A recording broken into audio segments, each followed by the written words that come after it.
Hello everybody, welcome back to the Box to Box podcast with Billy Coombe. This is episode 2 and the festive season is coming to an end. But luckily the A-League season is not, so we've got plenty more games to watch and enjoy and to look at on the Box to Box podcast. If you know me, you know Christmas is my favourite holidays and the festive season is just the best time of year of all. You've got summer, you've got the beach, you've got family coming up, you've got Christmas, got all the good stuff. And most importantly, A-League. So let's see what we've got on the show today. FIFA is planning to introduce a new offside rule in 2026, and I believe it will not change anything. I believe I have a better proposal, because obviously you should trust my opinion over Arsene Wenger's, because I'm obviously more qualified. Brisbane seek legal action over Mariners manager Warren Moon's comments about a tunnel clash in their game on a New Year's Eve. And referees in the A-League are so bad it's almost funny, if not for the fact that it's ruining absolutely everything. And there are lots more transfer news to go over since my last episode, and I'm sure there'll be some more from now to my next episode. But we've got plenty of that to go over, and that is going to be one of my favourite parts of this episode, because I do love my transfers. All of this and more today on the Box to Box show.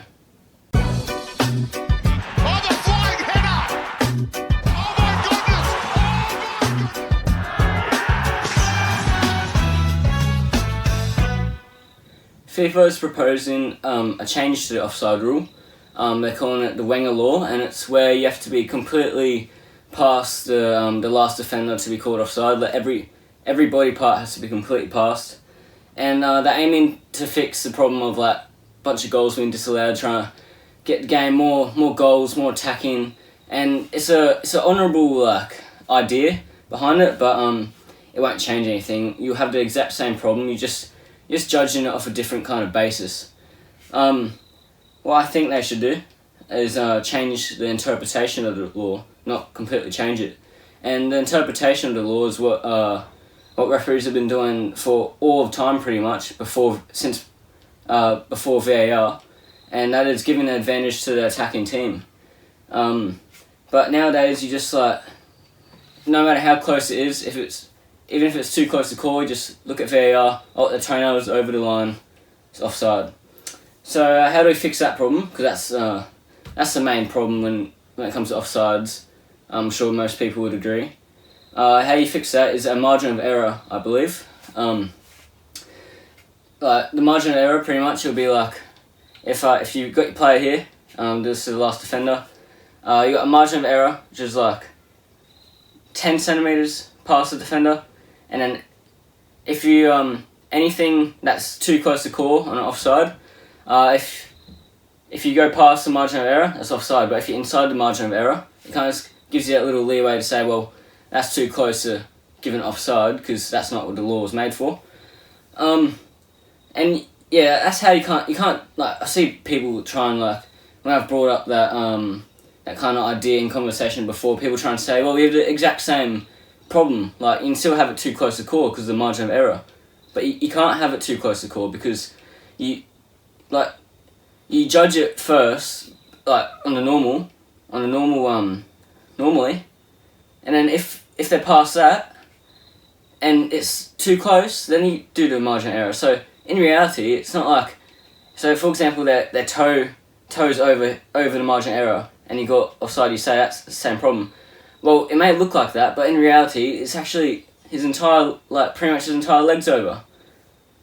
It's just you have that margin of error for the leeway, so it's not actually your toe that's over, because you've already given him all that space to go with. So if he still manages to even just get his toe over, then it's completely justifiable to call that offside. And why I reckon you should make that change in the first place is because it's not what the law was made for, as I said earlier. The law was made so you can't just stand past all the defenders and just boot the ball up to them, because then that would make for a terrible game of football. So yeah, that's my opinion on it. And obviously I'm not qualified for this, and Arsene Wenger is obviously, and everybody at FIFA knows more than me. But I feel like that's a very solid idea that I believe people should take up on. Anyways, let's get on to the next segment. the A-League review and game week predictions.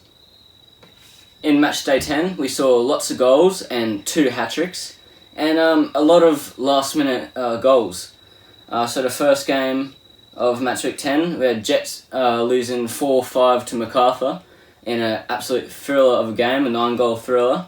Eli Adams scored a banger free kick, and in the end, Sawyer scored a controversial last-minute winner. A lot of people said he fouled the Jets player. People say they both had hands on each other's shirt, so therefore it's completely fine for Sawyer to just yank him out of the way and just pull his shirt and just foul him, because the Newcastle player was technically fouling him as well. But I'll get onto it later. But I just want to say for the record that I don't think the Jets player having his hand on Sawyer's shirt allows Sawyer to just drag the Jets player as far as away from the ball as he wants, and just, like, 2 wrongs don't make a right. You can't just both foul each other or no foul. If they both foul each other, well, I don't know. I'll get onto it later. Adelaide beat the Wanderers 3-2. Wanderers were disappointing once again. You can say all you want, but they just haven't been good enough. Johnny Yull scored a last-minute winner. That's the second of the round from chronologically. Very good goal. I think Adelaide deserved a win, but it would have been nice to see Wanderers, get it. Just Hammond is just not good enough currently. He's just out of form. Well, not even out of form, just not good enough, I think. Stajic, I don't know how he keeps playing him. And he obviously learnt his lesson from the MacArthur game. We'll get down to that. But he just, I know he scored. He scored kind of off the back of a little scrappy player, but it's just it doesn't make up for the amount of times he just loses the ball for the other team to go down and either score or just get a very good chance. Perth beat Melbourne City 3-1. Lawrence got a hat-trick. Very good hat-trick, just a striker's kind of hat-trick. City were out of form for that game, I'd say, at least for the first part of it. I think for the second half mainly, City really they got back into dominating the game, but Perth just held them brilliantly. I know Perth in that kind of second half didn't really get much touches on the ball as a whole, but they just were able to soak up City's attack, and Matt Sutton made a very bad mistake to rid him of his clean sheet, but I think Melbourne City deserved that 1 goal. It would have been Perth missed out on a really big statement win. Obviously, they got last place last season. Melbourne City won the championship last season, so a 3-0 win, that would be a brilliant turnaround. 3-1. I mean, it's a little better, but would have liked that clean sheet. Melbourne Victory beat Wellington 5-1. Another hat trick. Nikos Vogos scored a hat trick. I think for his last goal, he kind of mishit it a little bit, kind of came off his ankle or something, but it counts all the same.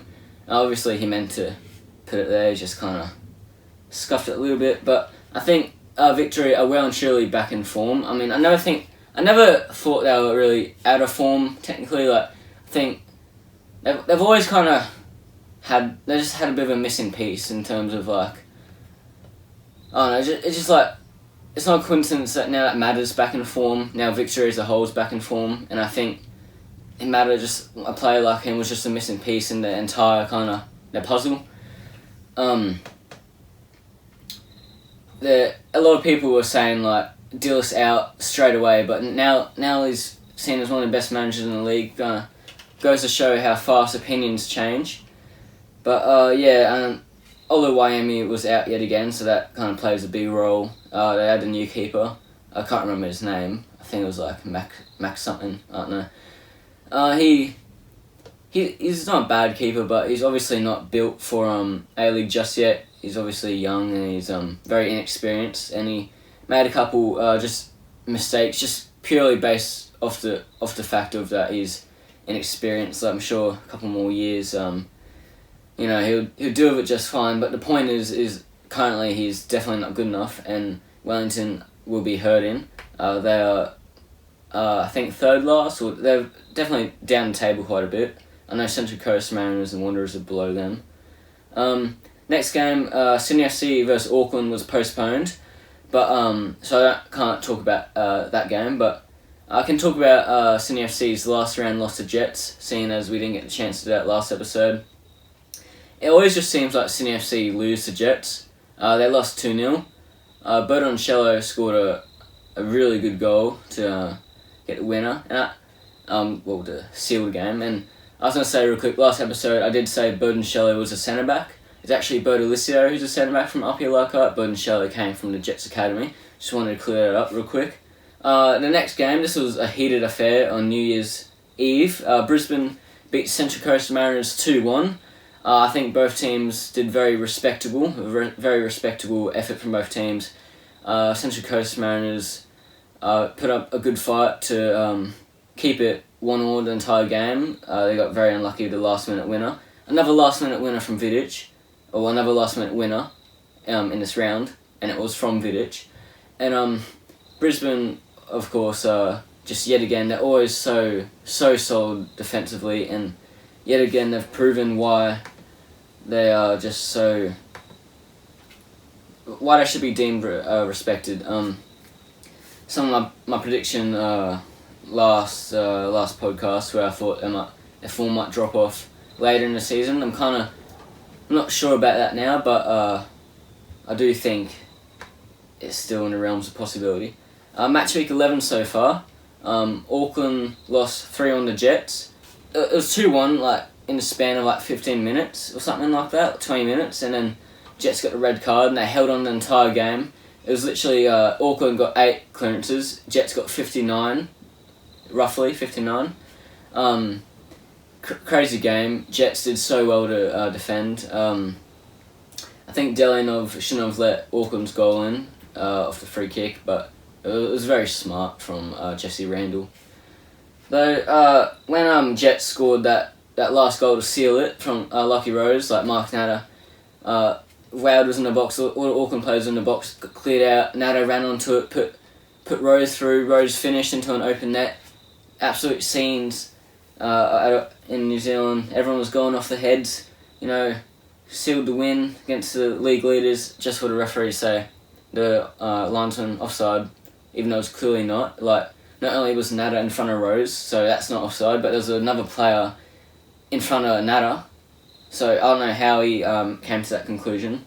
But the point is that the celebrations was ruined from offside, and it just annoys me that the fact that it was just scenes, and then offside, and then you check it, oh wait, no, it wasn't offside, and then what does the fans do, what does the players do? Yeah, you got the goal. I mean, kind of anticlimactic now. That I just want to bring up that issue. I'll get on to referees later, but it's just, I don't like seeing...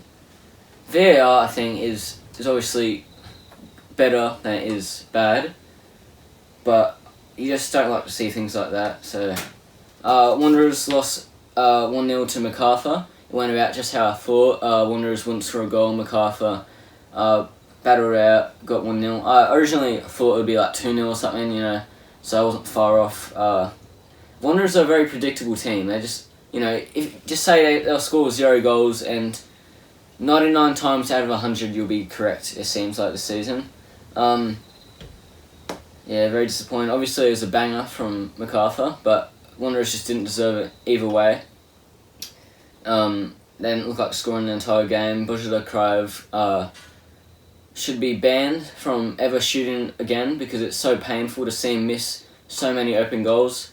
Borello somehow got 90 minutes, and he went abysmal. At least Alan Sajic learnt not to play Hammond, but he's got some learning to do with Borello. You gotta say Alan Sajic is under immense pressure now. I was refusing to believe it early in the season. I thought they'd come good, but no, that is not true. Sajic is under real pressure. I'm sure unless there's some serious improvement during the transfer window and in the next half of the season, he'll very likely get sacked. Even though I hope not. I think he's a good manager. I think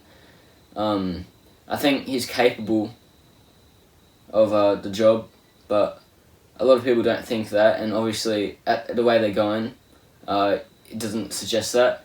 I saw from JK Football that Wanderers XG suggests that they'll be top of the table, which is a glimmer of hope, I guess.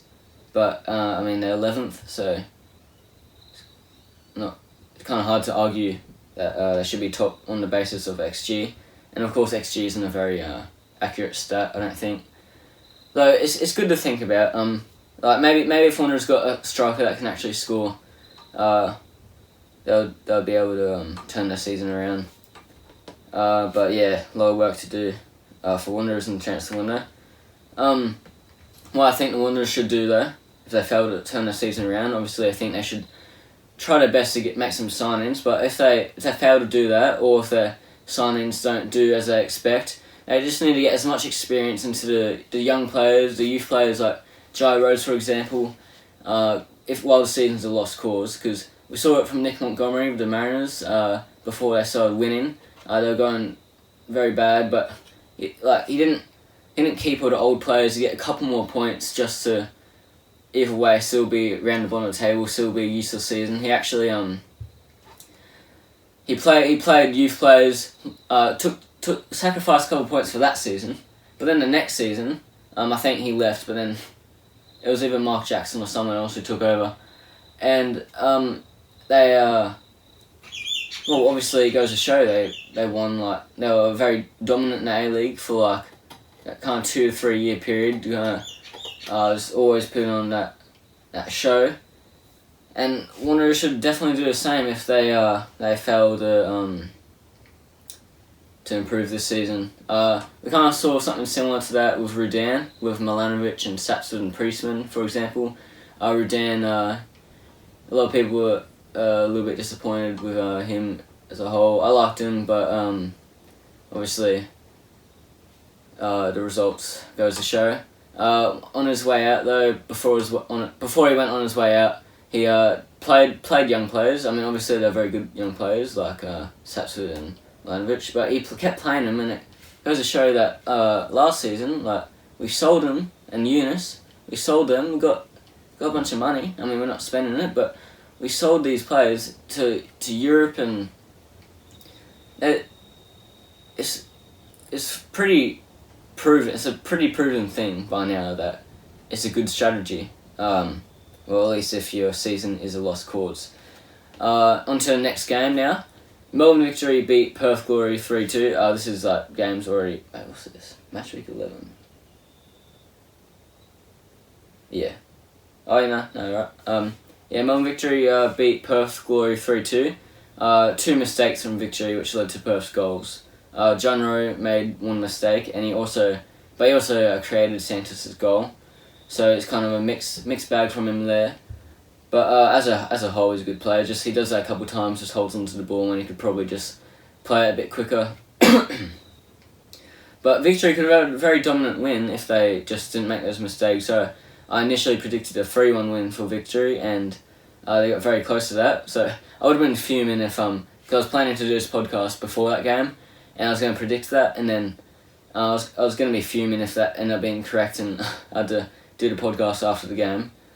But yeah, it was a very good game. Just as a neutral fan for that game, it was a very good watch. Yeah, Dillis is on the fly right now, and Adam Griffiths. It was so funny when Diarigo scored that kind of that half volley, and Dillis was all celebrating, and it cuts to Griffiths, and he chucks the bottle down. That was hilarious, in my opinion. Meme material right there. Anyways, yet to play in match week 11. I actually might check this real quick because it might be a game live right now. The internet's really bad. Just wait a little bit. Come on, internet.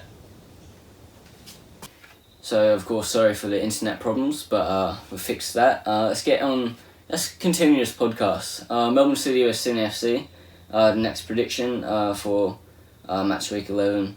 We're gonna kind of do the basis of predict a winner, man of the match, and one goal scorer.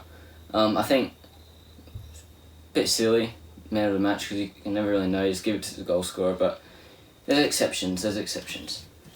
So Melbourne City vs Sydney FC is actually kicked off pretty much right now, 7:35 for this game. But obviously by the time this comes out, it'll already happened. But my prediction for right now, 1-1 draw.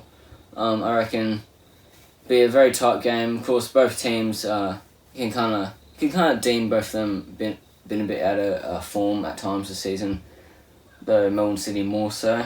But I definitely do not see it out of the equation that it's a 1-1 draw. So obviously winner, it's no winner, it'll be a draw.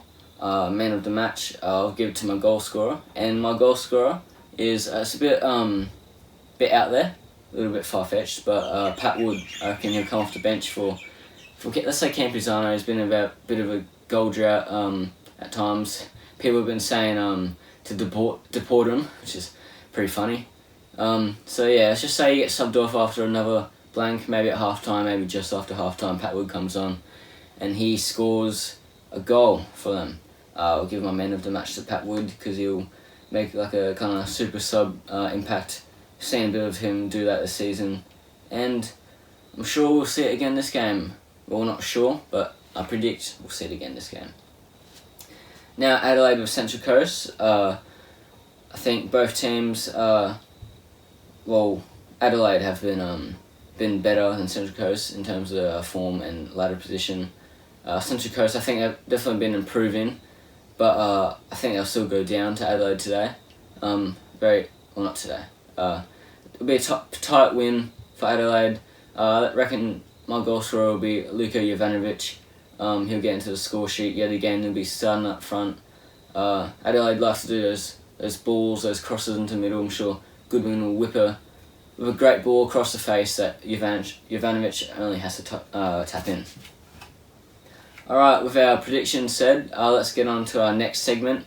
A tunnel clash in the Central Coast vs Brisbane Roar game on New Year's Eve. A very heated affair. Brisbane seek legal action over Warren Moon's comments, and Volcanis gets a red card. Let's get into it. Next segment, there's a tunnel clash in the Central Coast Mariners vs Brisbane Roar game on New Year's Eve. Brisbane seek legal action over Warren Moon's comments, and Michael Volcanis got a red card. The last minute winner. This game pretty much just had it all. Let's get into it. So yeah, of course it was a fiery affair. There was a half-time tunnel clash, red card, had it all, as I said. Michael Valkanis' red card, he believes the referee's quote had it in for him. I think it was a bit soft. The Guardian says Valkanis said he was surprised to receive a red card and insinuated some referees may have had it in for him. I feel like it was a perfect chance to probably shut me up because I've voiced my opinion about the VAR and some decisions, Valkanis said. I've said it before, sometimes the referees feel good giving a card to me. That's okay. It's not going to stop who I am. The game's about emotion, about passion. Maybe we need more passion in this league. Maybe that's what's missing. So that's what he said about it. That's what the Guardian reported. It wouldn't surprise me if the refs did have it in for him because of what he said. But in reality, I think the refs are just always itching to give a red. But it was just so soft. Like, he sarcastically clapped. That's why he got the second yellow. I think he got the first yellow. Like, the ref came over, gave it to him. He sarcastically clapped about that.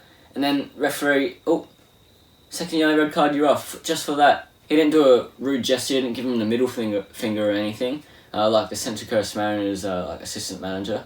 That was funny. What he did to the camera. That's a different topic, but it wasn't anything like that. It wasn't rude. He didn't say any words. He literally sarcastically clapped for being given a yellow card, and that somehow warranted a second yellow and therefore a red. Too soft, just too soft.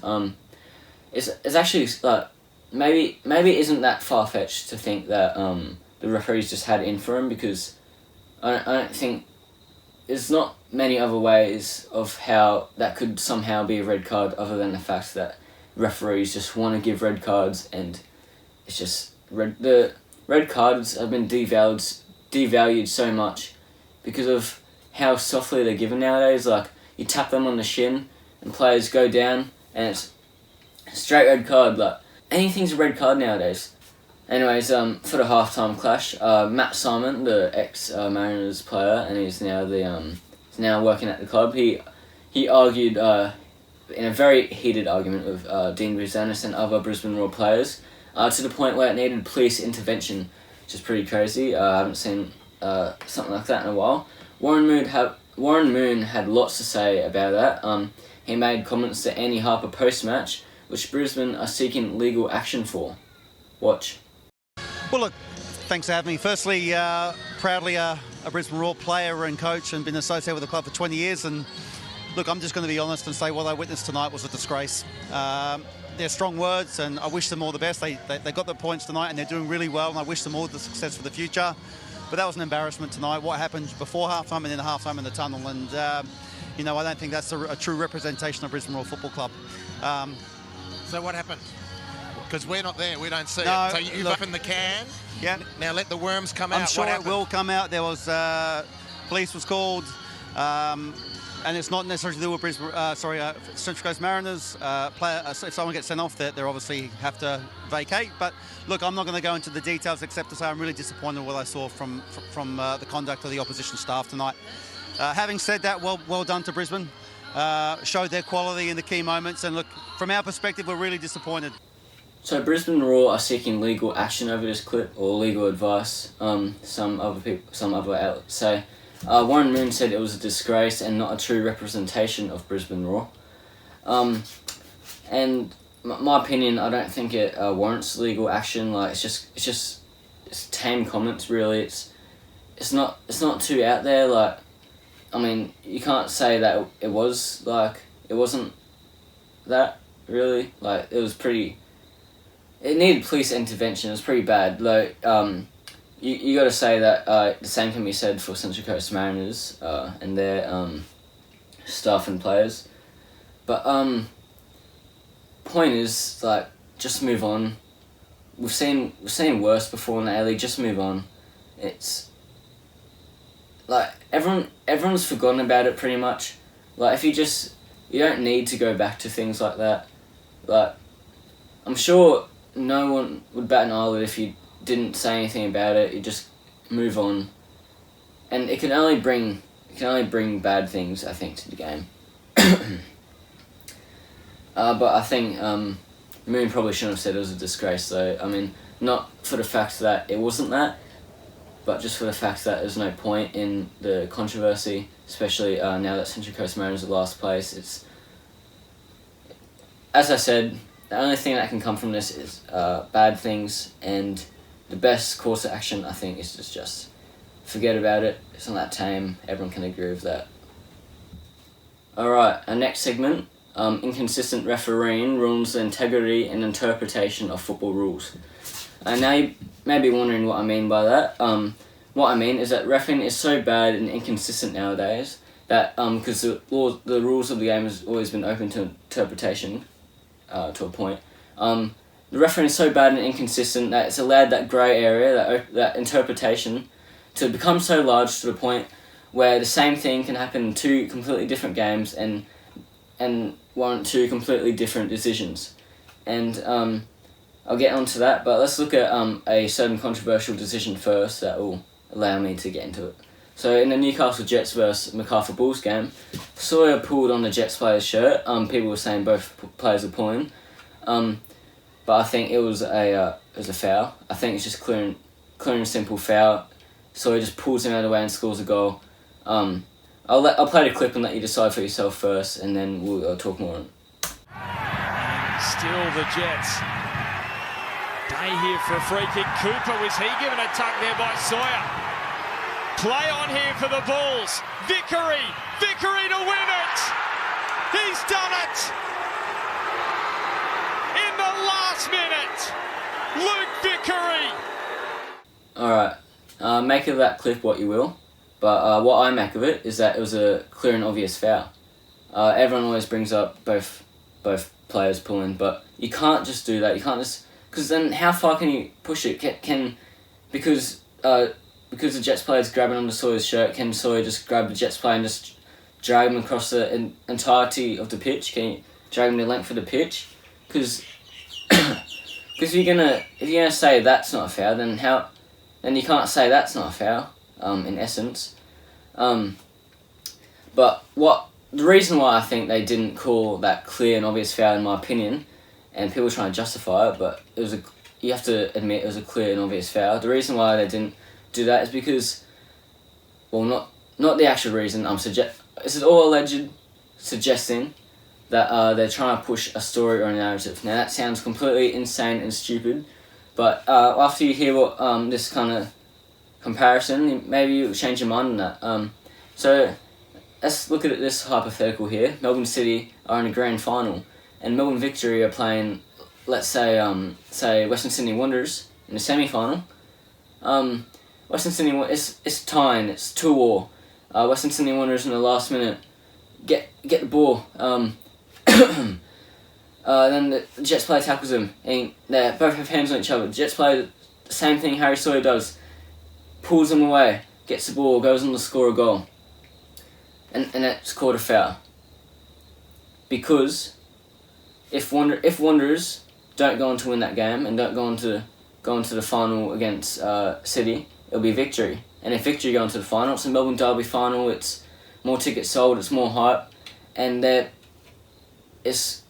pushing that narrative.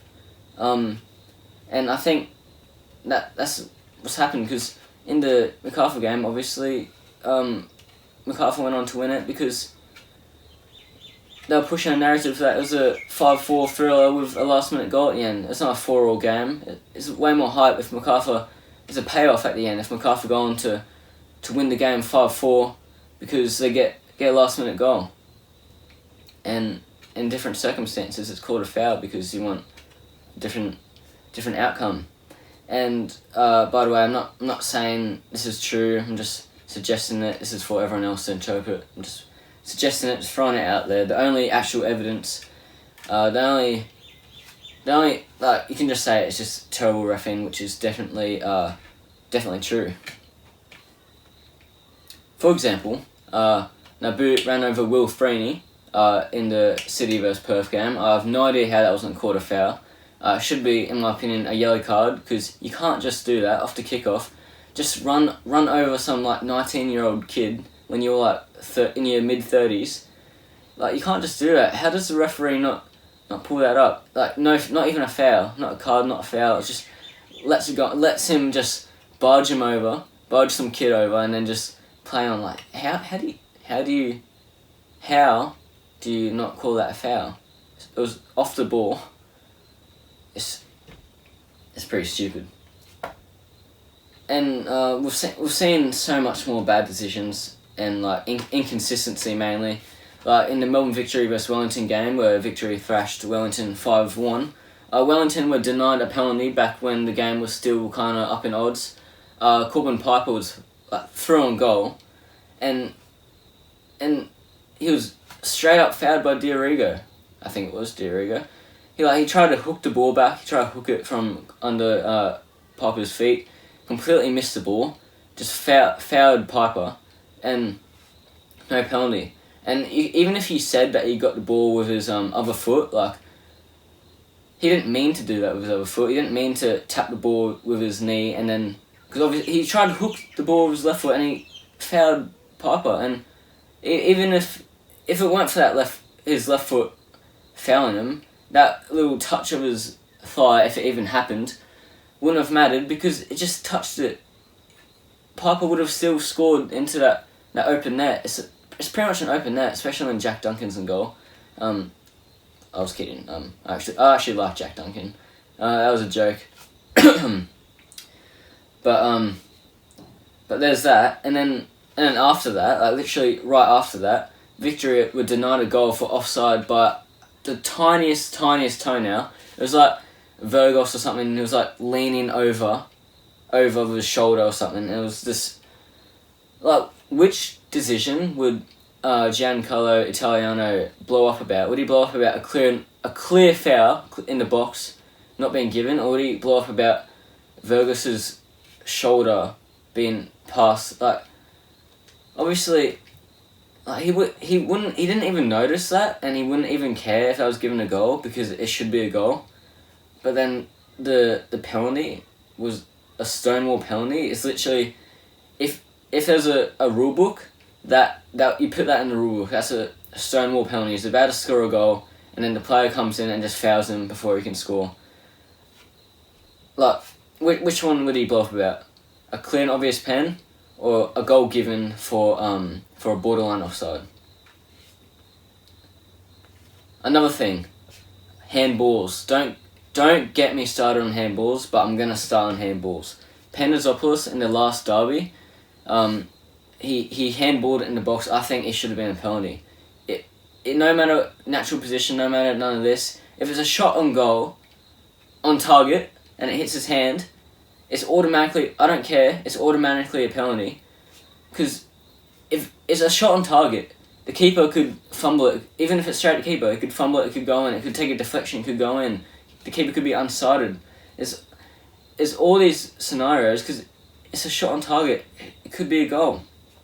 And even worse, Grant and Ryan Grant in some past derby, the same thing. He went to slide in or something, and it hit his hand, because he's using his hand to support himself, or his hand was out, I think, and it hit his hand. It was going to be a certain goal. Redmayne was stuck on the line. It was about to go into the corner, and it just hits his hand, and they say no penalty because it was supporting him, or his natural position, but it was going in the goal.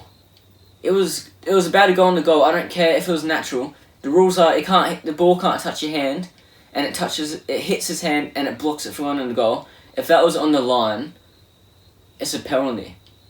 And I don't know why it's any different if it's in the penalty spot, for example. I think the handball rule just has too many technicalities tied into it.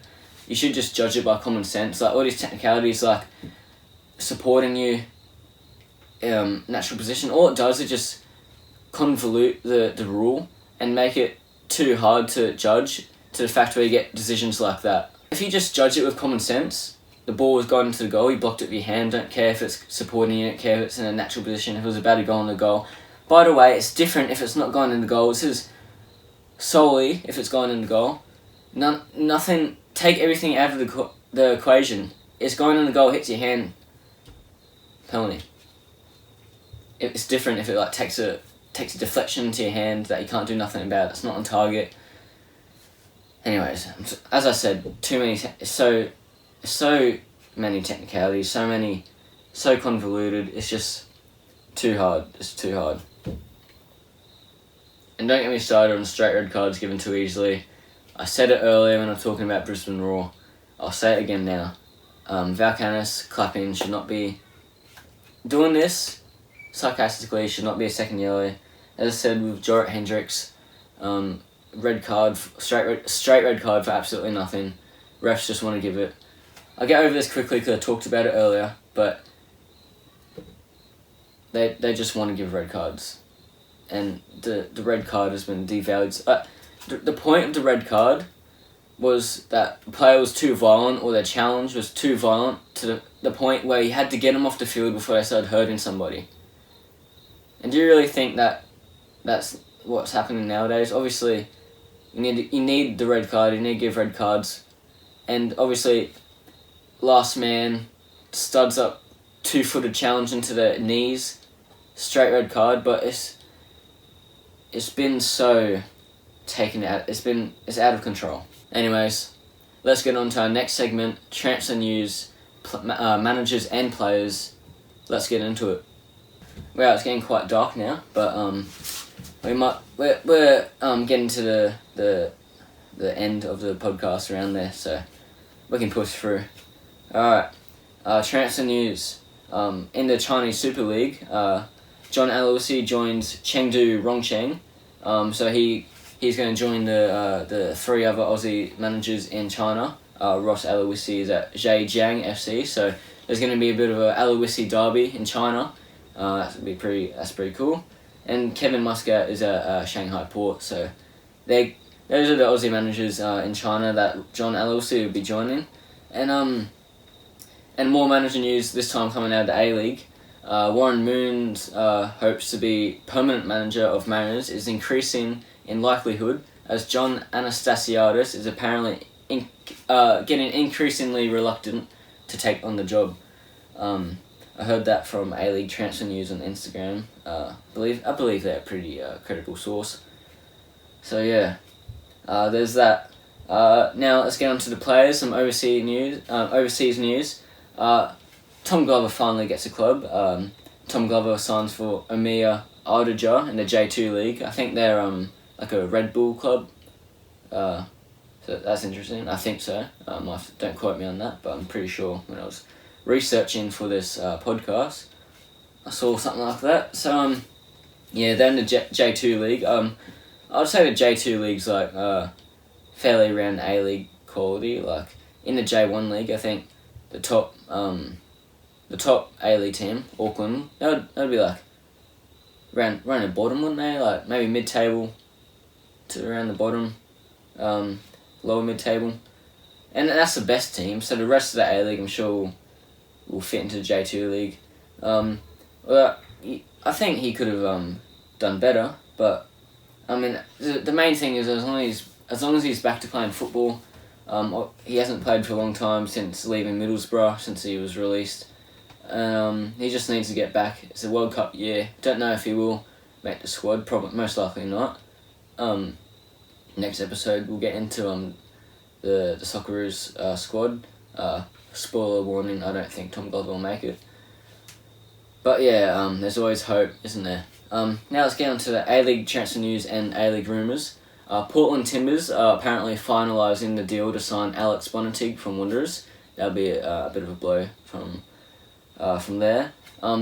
Source that from the commentary in the Wanderers vs Macarthur game. So it looks like Bonnetig will be joining Harrington in the MLS, and also maybe Girdwood Reich. I don't know when he leaves on loan back to St. Louis City in the MLS, but if he does in the winter transfer window, then I guess he'll be going along with Bonnetig and Harrington there. But there is quite a lot of Aussies in the MLS, so good to see that, because I think the MLS is a step up from the A-League. In the Indian Super League, which I think is maybe a step, it is a step below the A-League. That's been put on hold due to governance issues. I've been led to believe. So that leaves this question out there: will the likes of Jason Cummings and Jamie McLaren make a return to the A-League? Would love to see that. A lot of teams need a quality striker. Maybe Cummings will come back to Mariners, although I think that's a bit unlikely. I think if he were to go to A-League, he would go to a better club, but who knows really. Wanderers could definitely do with another striker. They missed out on Mitchell Duke. I'm sure they were one of the 5 clubs that were trying to bid for Duke before he chose MacArthur. So other ex-A-League players in India is Tom Aldred, Hiroshi Ibisuki, Dimitri Petrados and Ryan Williams. So all their futures, I'm sure, are unknown, and it's definitely in high likelihood that they come back to the A-League. So that's interesting. Matt Yeoman saw on the yet another thing I saw in MacArthur vs Wanderers game commentary. He was left out of the squad for the last 2 games, so that leaves his future open. Will he make a transfer in the window? I know the Jets need a back. Will Matt Yeoman go to the Newcastle Jets? Speaking of Newcastle Jets, Code Sports says former Adelaide United star Zach Clough is poised to return to the A-League less than 6 months after leaving the Reds to join Malaysian club Selangor. It's understood that the 30-year-old Englishman will reunite with ex-Reds assistant coach Mark Milligan at the Newcastle Jets when the January transfer window opens. So yeah, I'm sure this transfer's developed a bit. I'm sure it's more than understood now. It's very likely, like almost certain that he's going to the Jets. I'm very happy that it's happening. I do rate Zach Clough. I'm not sure how or why Adelaide let him go to Malaysia, but I'm very happy to see him back in the A-League nonetheless. More news from Code Sports. Mariners are set to sign Blair from Perth and Ali Orgler from Sydney Olympic.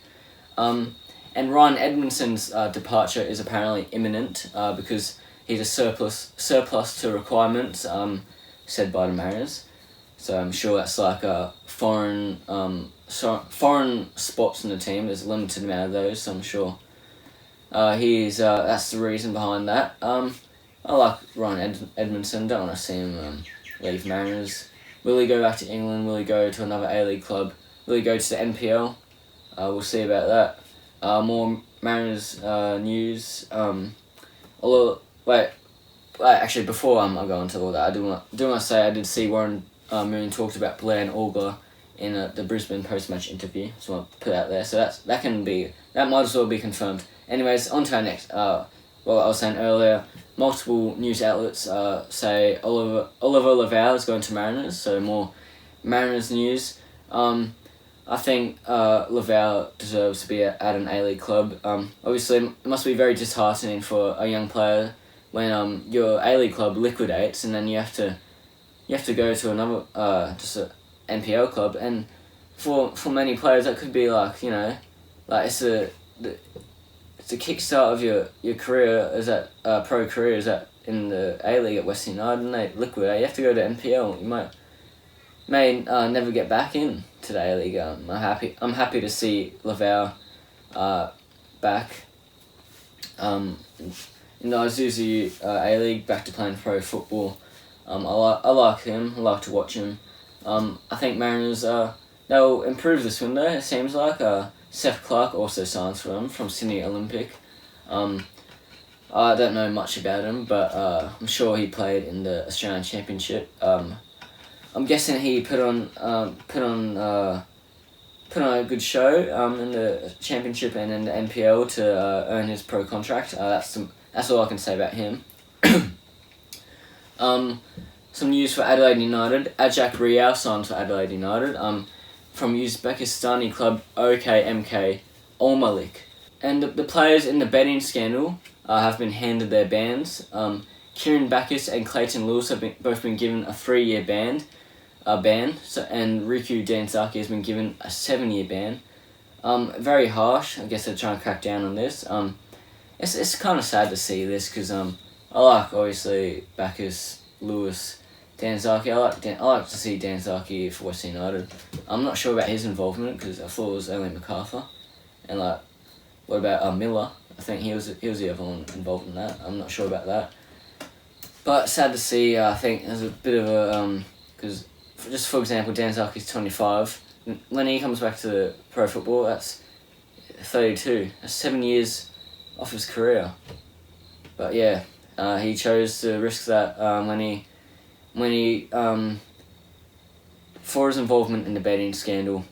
Anyways, on that kind of sad note, we'll end off the episode today. So yeah, a bit of interesting stuff coming from this episode. I want to thank the watchers for watching, the listeners for listening. Enjoy the A-League season as it comes. Enjoy the dwindling kind of moments of the festive year, the festive season, the best part of the year. And yeah, I'll see you in the next one.